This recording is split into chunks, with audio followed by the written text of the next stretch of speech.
আমি চ্যালেঞ্জ করতেছি তারা যদি ঢাকা বিশ্ববিদ্যালয়ে একজন সাদা দলের বাইরে একজন শিক্ষককে তারা ভিসি নিয়োগ দিতে পারেন, আমি তাদের পা ধুয়ে সালাম করে আসবো যে তারা বাংলাদেশের শিক্ষা ব্যবস্থা পরিবর্তন করতে চান।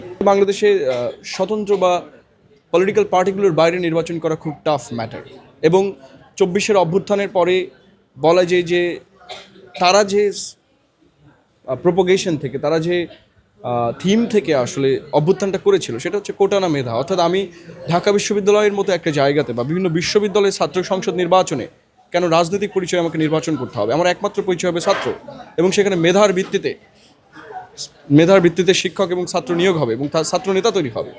অনেক শিক্ষামন্ত্রী দেখেছি বর্তমানে, অনেক যে শিক্ষামন্ত্রী হয়েছেন অনেক বড় বড় কথা বলেন যে বাংলাদেশের শিক্ষা ব্যবস্থা এরকম হবে সেরকম হবে। আমি চ্যালেঞ্জ করতেছি তারা যদি ঢাকা বিশ্ববিদ্যালয়ে একজন সাদা দলের বাইরে একজন শিক্ষককে তারা ভিসি নিয়োগ দিতে পারেন, আমি তাদের পা ধুয়ে সালাম করে আসবো যে তারা বাংলাদেশের শিক্ষা ব্যবস্থা পরিবর্তন করতে চান। এগুলো তারা ভাওতাবাজি, স্ট্যান্ডবাজি কথাবার্তা বলেন। I am just a proof যে বাংলাদেশে আসলে তৃতীয় কোনো সাধারণ ব্যক্তির পক্ষে নির্বাচন করা সম্ভব নয়। এবার যারা এমপি বা মন্ত্রী হয়েছে বেশিরভাগই তাদের পারিবারিক রাজনৈতিক ব্যাকগ্রাউন্ড থেকে হয়েছে। যারা মন্ত্রী হয়েছে এটা কোটিপতিদের ক্লাব, এটা ব্যবসায়িক সমিতি, এখানে কোনো জনগণ নাই।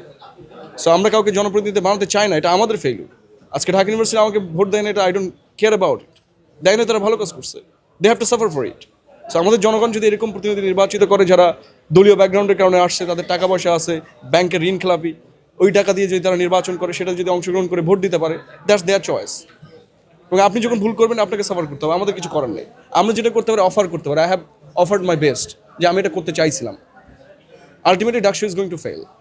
অলরেডি তাদেরকে এক ধরনের অকার্যকর অবস্থার মধ্যে ফেলা হয়েছে, বিকজ দলীয় লেজুভিত্তিক করতে গেলে আপনাকে আলটিমেটলি কোথাও না কোথাও পা ধরে বসে থাকতে হবে, সহজ কথা। এবং এটার জন্য আপনাকে জনগণের কাছে সাফার করতে হবে, জনগণ আপনার পক্ষ ত্যাগ করবে, তাই না? আমার ছাত্র প্রতিনিধি হিসেবে কাজ কী ছিল? স্টুডেন্টের নিয়ে কথা বলা, শিক্ষা নিয়ে কথা বলা। আমাদের কয়জন ছাত্র প্রতিনিধি আছে যাদের নিজেরই শিক্ষার ব্যাকগ্রাউন্ড আছে, সেটা নিয়ে কথা বলার মতো কথাই তো বলতে পারে না, ক্যাপাবিলিটি নাই। তো এখানে তো সাংগঠনিক দক্ষতার কোনো প্রয়োজন নাই। ছাত্র প্রতিনিধির কি কাজ কি এমপির মতো বিল পাস করে নিয়ে আসে নাকি? কোথাও লেখা আছে? ডাকসু একটা বিলও পায় নাই। তারা নিজেই সংবাদ সম্মেলন করছে যে আজকে 1 টাকাও পায় না। আমি কিন্তু ডাকসুর সময় বলছিলাম যে ডাকসু কোনো টাকাই পাবে না, কারণ ডাকসুর গঠনতন্ত্রের ভেতরে এটা নাই। এটা তো সংবিধান না, পার্লামেন্ট না। কিন্তু সবাই ফাভরবাজি দিয়ে স্টানবাজি করে ইলেকশন করে, অ্যান্ড আলটিমেটলি এটা ভালো হয়েছে যে I am enjoying the fact.